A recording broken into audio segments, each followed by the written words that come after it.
Ukraine के खिलाफ युद्ध को तुरंत समाप्त करना जरूरी है और विश्व नेता इसमें व्लादिमीर पुतिन की मदद करेंगे, क्योंकि ये युद्ध न केवल रूस और यूक्रेन को बल्कि पड़ोसी देशों को भी लगातार अधिक नुकसान पहुंचा रहा है। इसी अपील के साथ आज 25 जुलाई को कजाकिस्तान के राष्ट्रपति कासिम जोमार्त तोकायेव ने रूसी तानाशाह व्लादिमीर पुतिन को संबोधित किया। उन्होंने व्लादिमीर पुतिन के सामने सीधे कहा कि युद्ध को कम से कम रोक देना जरूरी है। बहुत दुख की बात है कि कई युवा मारे जा रहे हैं। ये आनुवंशिक धरोहर है।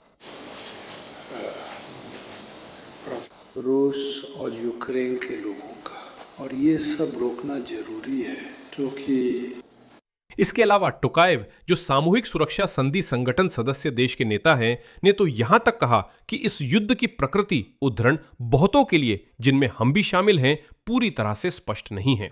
मतलब तोकायेव साफ कह रहे हैं, कोई नहीं समझता कि तुमने व्लादिमीर पुतिन ये युद्ध क्यों शुरू किया। और बीती रात यूक्रेनी ड्रोन ने रूस पर हाल के समय के सबसे व्यापक हमलों में से एक किया। एकतेरिनबर्ग में वाइल्डबेरीज के गोदाम से लेकर उर्स के पार और यहां तक कि कैस्पियन सागर में उन जहाजों तक जो ईरान और रूस के बीच सैन्य सामान ले जा रहे थे, और यहां तक कि कैस्पियन सागर में उन जहाजों तक जो ईरान और रूसी संघ के बीच सैन्य सामान ले जा रहे थे।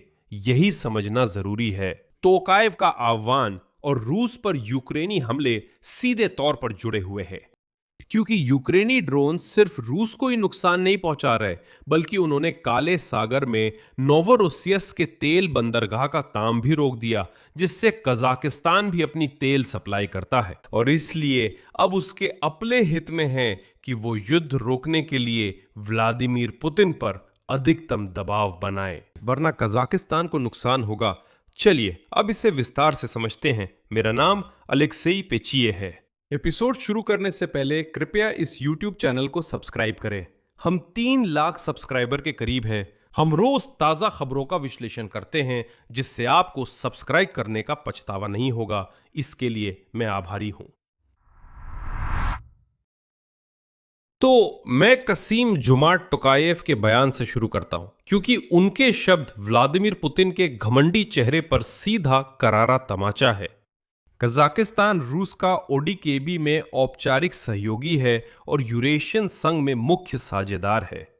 पुतिन कभी आत्मविश्वास से मानते थे कि कजाकिस्तान रूस का अधीनस्थ राज्य है और तथाकथित पिछला आंगन है।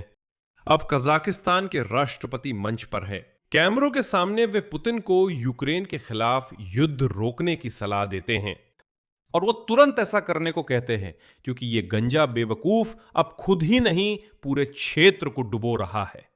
मैं तोकायेव का पूरा उद्धरण पेश करता हूं। ये सब रोकना जरूरी है, क्योंकि मेरी पक्की राय में जो कुछ भी हो रहा है वो विरोधियों के ही काम आ रहा है और उन्हें खुशी दे रहा है। उन्होंने जोर देकर कहा कि कजाकिस्तान उद्धरण हमेशा यूक्रेनी जनता का सम्मान करता आया है। उन्होंने फिर कहा कि इस संघर्ष की प्रकृति कई लोगों, जिनमें हम भी हैं, के लिए पूरी तरह स्पष्ट नहीं है। आगे टोकायेव ने एक उदाहरण के तौर पर तुलना की, समझाते हुए कि वे क्यों नहीं समझते कि इस युद्ध की जड़ क्या है। उन्होंने कहा कि उदाहरण के लिए अजरबैजान और आर्मेनिया के बीच का संघर्ष समझ में आता था। वह कारण इतिहास में गहराई तक जाते हैं और युद्ध इसी क्षेत्र के उस हिस्से को लेकर था। लेकिन रूस की यूक्रेन पर आक्रामकता के कारण वे कहते हैं, मुझे और क्षेत्र के कई लोगों को बात स्पष्ट नहीं है। मित्र देश की बयानबाजी काफी सख्त है। वे व्लादिमीर पुतिन से कह रहे हैं कि उन्हें यूक्रेन के खिलाफ युद्ध का कारण समझ नहीं आता। ये महत्वपूर्ण है कि तोकायेव ये बात पुतिन के सामने कह रहे हैं, जानते हुए कि रूस इतना कमजोर है कि वो कुछ भी जवाब नहीं दे सकता, भले ही उसे ये शब्द पसंद ना आए। कजाकिस्तान नहीं понравится। हालांकि ये सच है। मुझे यकीन है कि अब भी अधिकांश रूसी ये नहीं समझ पाए हैं कि आखिर ये युद्ध क्यों जरूरी था। आखिरकार तोकायेव ने महान शक्तियों जैसे कि संयुक्त राज्य अमेरिका की गारंटी के तहत इस्तांबुल फॉर्मूला 2.0 पर लौटने का प्रस्ताव दिया। उन्होंने कहा कि व्लादिमीर पुतिन ने अलास्का में कथित तौर पर अधिकतम कूटनीतिक लचीलापन दिखाया। मतलब यहां तोकायेव ने थोड़ा झुक गए, लेकिन बात साफ है, युद्ध को रोकना जरूरी है। लेकिन यह याद रखना जरूरी है कि कासिम जोमार्ट तोकायेव की इतनी मुकर स्थिति के पीछे एक बहुत ठोस वजह है, और वो ना तो परोपकारिता है और ना ही यूक्रेन के प्रति कोई बड़ी मोहब्बत। दुर्भाग्य से ऐसा नहीं है। पुतिन से मिलना शर्मनाक है, मैं जानता हूं। मुझे तो दूर से भी उसका गंजा सिर देखना बुरा लगेगा। तोकायेव के ऐसे बयान की वजह पूरी तरह से तर्कसंगत और व्यवहारिक है। असल में यूक्रेन के रूस पर हमलों का असर अब कजाकिस्तान की जेब पर भी पड़ रहा है। 23 जुलाई को कजाकिस्तान के ऊर्जा मंत्रालय ने बताया कि देश के अधिकारियों ने नोवोरोसिस्क बंदरगाह में कैस्पियन पाइपलाइन कंसोर्टियम के तेल टर्मिनल पर माल ढुलाई संचालन को रोक दिया है। आधिकारिक कारण है कि जहाजों व क्रू की सुरक्षा सुनिश्चित हो, जो काला सागर में है, क्योंकि रूस इस बंदरगाह में जहाजों की सुरक्षा की गारंटी नहीं दे सकता। असल वजह यूक्रेनी ड्रोन हमलों का खतरा है, जिन्होंने पिछले हफ्ते काले और अजोवो सागर के जल क्षेत्र में 100 से ज्यादा टैंकरों पर हमला किया था। इस तरह रूसियों की काले सागर में व्यापार की सभी संभावनाएं खत्म हो जाती है। रूस ने 24 जुलाई को काले सागर में जहाजरानी तक रोक दी, क्योंकि वो यूक्रेनी हमलों से बचाव करने में असमर्थ है। अब टैंकर बस कास्पियन पाइपलाइन कंसोर्शियम के नोवरोसिस्क टर्मिनल के जेटियों के पास जाने से डरते हैं।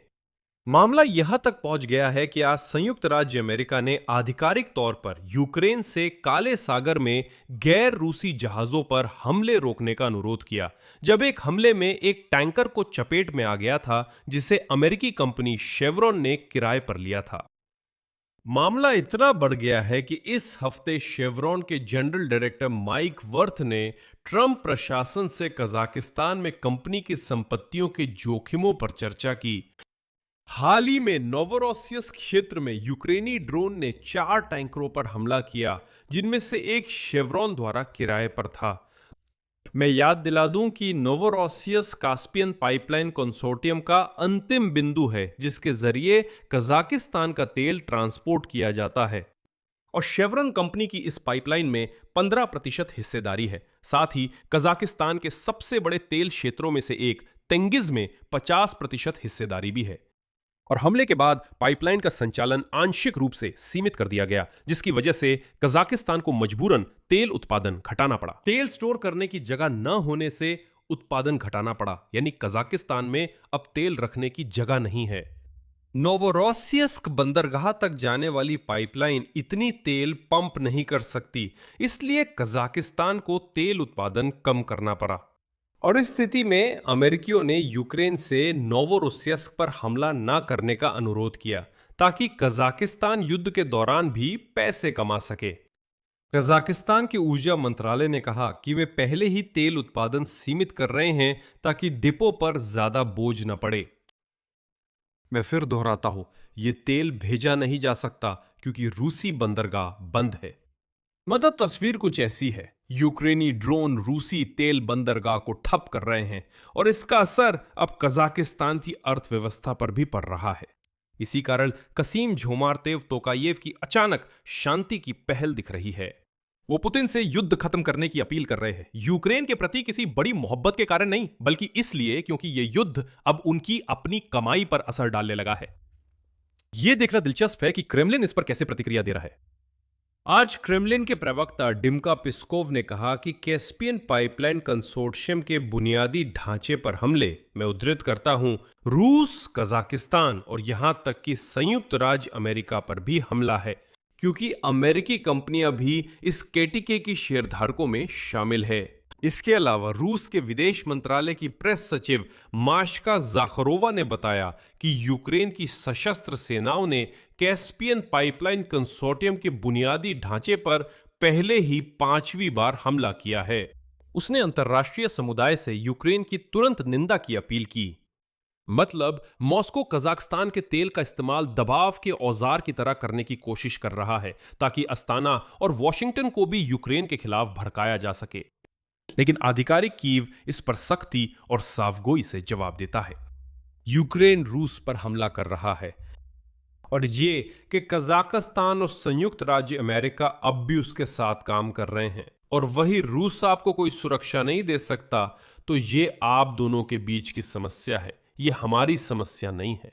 एक बार फिर हम पर जंगली रूस ने हमला किया है। हम जवाब में उसी जंगली रूस पर हमला कर रहे हैं और उसकी कमाई के हर संभव साधन को खत्म कर रहे हैं। अगर आप उसके साथ काम जारी रखते हैं तो ये आपकी समस्या है। क्या आप नहीं चाहते कि यूक्रेन नोवरोसिस्क पर हमला करे? हाँ, बिल्कुल कोई समस्या नहीं है। उस गंजे तानाशाह पुतिन को बस जंग खत्म करने के लिए मजबूर करो, फिर आप नोवरोसिस्क से आराम से तेल व्यापार कर सकते हैं। तब तक माफ कीजिए, लेकिन हम अपनी रक्षा कर रहे हैं। और इसी बीच यूक्रेन की रक्षा सेनाएं दंदी रूस को जलाना जारी रखती हैं।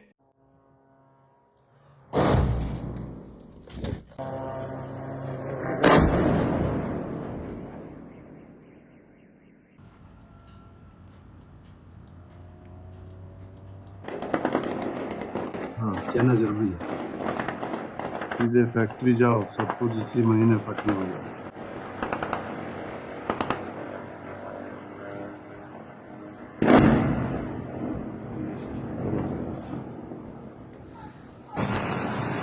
हमारा पीटी जल जाएगा। हमारे ये क्या हो रहा है? ये सब क्या हो रहा है?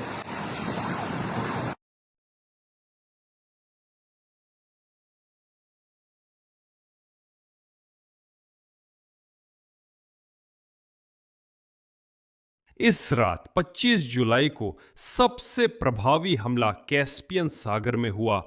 यूक्रेन की सुरक्षा सेवा ने पहली बार इस क्षेत्र में जहाजों पर इतनी दूर तक हमला किया है। जेलेंस्की ने आज पुष्टि की, उद्धरण, यूक्रेन ने कैस्पियन सागर के क्षेत्र में रूसी जहाजों पर लंबी दूरी तक हमले करने में बहुत अच्छे परिणाम हासिल किए हैं। यहां बात है, जुबान पर है। वहां क्या मिला? निरस्त्रीकरण, यूक्रेन को निरस्त्र करना। युद्ध की शुरुआत में यूक्रेन के पास वहां तक मार करने की क्षमता नहीं थी।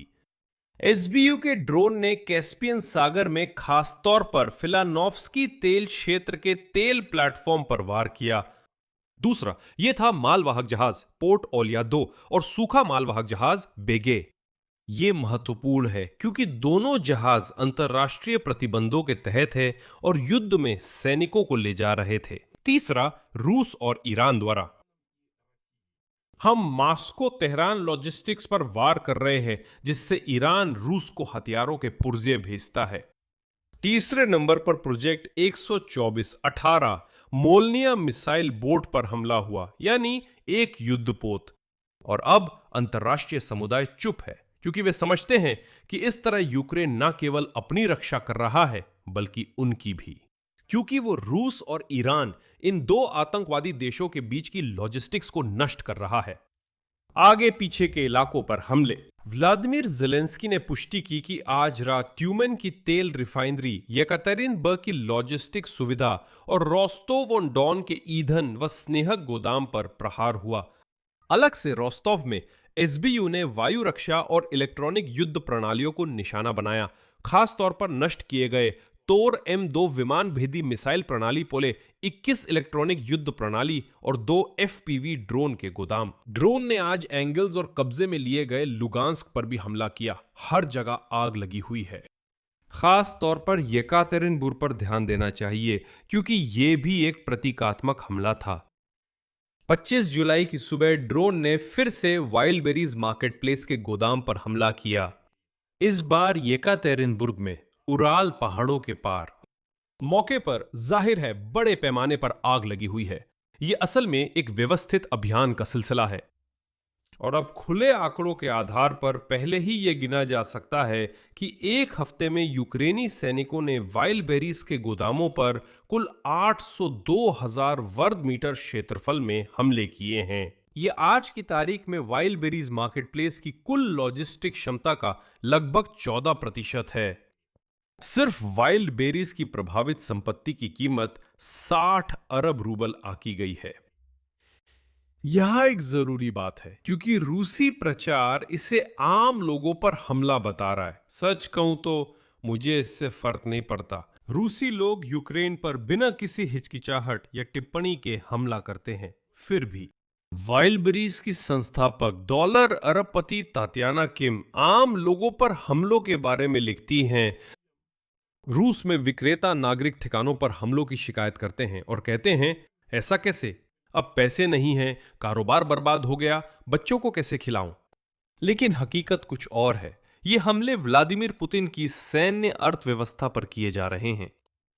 मैं कहना चाहता हूं, जैसा कजाकिस्तान के लिए कहा था, वही आम रूसियों पर भी लागू होता है। क्या आप चाहते हैं कि आम लोगों पर हमले ना हो? तो अपने पुतिन को हटा दीजिए, फिर कोई हमला नहीं होगा, सब कुछ खत्म हो जाएगा। तो बात यह है, इस पैमाने के लॉजिस्टिक हब्स सप्लाई के केंद्र होते हैं और जेलेंस्की ने साफ तौर पर कहा कि जिन केंद्रों पर हमला हुआ उनका इस्तेमाल रूसी सेना को ड्रोन के पुर्जे और नेविगेशन उपकरण मुहैया कराने के लिए किया जा रहा था। दूसरी ओर यह मानना होगा कि इन हमलों का मकसद ऐसे हालात बनाना है जिनमें युद्ध जारी रह सके। यूक्रेन के खिलाफ युद्ध हर रूसी नागरिक के लिए इस युद्ध को रोकने की तुलना में कहीं ज्यादा महंगा साबित होगा। यूक्रेन के रूस पर हमले के साथ ही यूरोप ने भी मदद शुरू की है, जो क्रेमलिन के लिए काफी तकलीफदेह है। यूरोपीय संघ ने 21वें प्रतिबंध पैकेज के तहत एक ऐसा तंत्र मंजूर किया है जो सदस्य देशों को रूस के छाया बेले के जहाजों से जब्त किए गए कच्चे तेल और अन्य वस्तुओं को जब्त करने और बेचने की अनुमति देता है। यानी अब यूरोपीय देश सिर्फ उन टैंकरों को रोक ही नहीं पाएंगे जो रूसी तेल को प्राइस कैप की अनदेखी करके ले जा रहे हैं, बल्कि वे उनका माल, चाहे वो तेल हो, अनाज हो या कुछ और, जब्त भी कर सकेंगे और उसे बिक्री के लिए भी रख सकेंगे। मैं ये उल्लेख करना चाहूंगा कि यूरोपीय संघ के युद्धपोतों को भूमध्य सागर में ऐसे टैंकरों को रोकने का अधिकार मिल चुका है। फ्रांस ने पहले ही शैडो फ्लीट के 1 से ज्यादा टैंकरों को रोका है और अब तो ऐसे जहाज को जब्त करके उस पर लदी तेल को सीधा बेच भी सकते हैं। सीधे शब्दों में, जिस चीज से पुतिन सबको धोखा देना चाहता था, अब उसी पर कमाई और अवैध तेल बेचा जा सकता है। यह बड़ी खबर है और पहले भी हो चुका है। ब्रिटेन ने जब्त किए गए रूसी टैंकर से तेल को नीलामी के जरिए बेचने का इरादा जताया था और उस पैसे को यूक्रेन को देने की योजना बनाई थी। अब यह यूरोपीय संघ का एक व्यवस्थित उपकरण बन रहा है। क्रेमलिन इन कार्रवाइयों को समुद्री डाकुओं जैसी तेल जब्ती कहता है, जिससे उनके राजस्व पर असर दिखता है। लेकिन सच कहे तो हमें क्या फर्क पड़ता है कि क्रेमलिन क्या सोचता है? उन जंगली दलदलों से कैसी बदबू उठ रही है। और यूरोप से एक और महत्वपूर्ण खबर। 25 जुलाई की सुबह रोमानियाई F-16 फाइटर जेट ने एक ड्रोन को मार गिराया, जिसने इस देश की हवाई सीमा का उल्लंघन किया था। यह घटना डेन्यूब डेल्टा में स्फिंतु ग्योर्गे शहर से 10 किलोमीटर पश्चिम में हुई। इसकी जानकारी खुद रोमानिया के राष्ट्रपति निकुश योर्दान ने दी। वैसे ये 2 दिनों में दूसरी ऐसी घटना है। एक दिन पहले 24 जुलाई को भी रोमानियाई F-16 ने एक रूसी ड्रोन को मार गिराया था। रोमानिया नेटो सदस्य है और उसने सीमा में घुसने वाले ड्रोन गिराने का अधिकार देने वाला कानून पारित किया है। नाटो ने इस देश के ऊपर हवाई क्षेत्र की निगरानी बढ़ा दी है और अतिरिक्त प्रारंभिक चेतावनी प्रणालियां तैनात की है। यह रूसी ड्रोन की बात है जो यूक्रेन के दान्यूब क्षेत्र पर हमलों के दौरान रोमानियाई सीमा में घुस जाते हैं। और यह तथ्य कि अब रोमानिया उन्हें मार गिरा रहा है, यह एक और संकेत है कि रूसी युद्ध अब उत्तरी अटलांटिक गठबंधन के क्षेत्र को बार बार छू रहा है। आइए 24 घंटों का सारांश देखें। यूक्रेन की सेनाओं ने एक ही रात में रूस के खिलाफ बड़े क्षेत्र में कार्रवाई की। कैस्पियन सागर में ईरानी रूसी सैन्य रसद के जहाज है, ट्यूमेन में रिफाइनरी और येकातेरिनबर्ग उराल के पार वाइल्ड बेरीज का गोदाम है। रोस्तोव में वायु रक्षा और ड्रोन गोदाम। एक हफ्ते में 14 जहाज नष्ट हुए। रूस के सबसे बड़े मार्केट प्लेस की लॉजिस्टिक क्षमता की कीमत मामूली अनुमान के अनुसार 60 अरब है रूबल। और नोवरोसिस्क बंदरगाह आखिरकार बंद हो गया और इसी वजह से आज ओम्स्क में कुछ अविश्वसनीय हुआ। व्लादिमीर पुतिन के ओडीकेबी सहयोगी कजाकिस्तान के राष्ट्रपति टोकायेव ने उन्हें युद्ध रोक देने की सलाह दी। रूसी नोवरोसिस्क पर हमारे हमलों ने कजाकिस्तान के तेल निर्यात को भी रोक दिया, जिससे अस्ताना को उत्पादन घटाना पड़ा। यूक्रेन के प्रति सहानुभूति नहीं थी। पुतिन द्वारा छेड़ा गया युद्ध, जिसके नतीजों को वो सबसे छिपा रहे थे, अब उनके करीबी सहयोगियों की जेब पर भी असर डाल रहा है। साथ ही यूरोपीय संघ ने छाया टैंकरों से रूसी तेल जब्त कर बेचना शुरू किया है और रोमानिया लगातार दूसरे दिन अपने F-16 से ड्रोन गिरा रहा है। और यह साफ हो जाता है कि रूस के चारों ओर घेरा हर तरफ से कसता जा रहा है। और यह सब शुरू होता है हमारे यूक्रेनी ड्रोन ऑपरेटरों से, जो हर रात और भी दूर तक पहुंच रहे हैं। अब तो वे कास्पियन सागर और उरल तक भी पहुंच गए हैं। यहां मैं विराम लेता हूं। अपनी राय नीचे कमेंट्स में लिखें, चैनल सब्सक्राइब करें, बेल आइकन दबाएं और लाइक करें। यही था। अपना ध्यान रखें। अलविदा।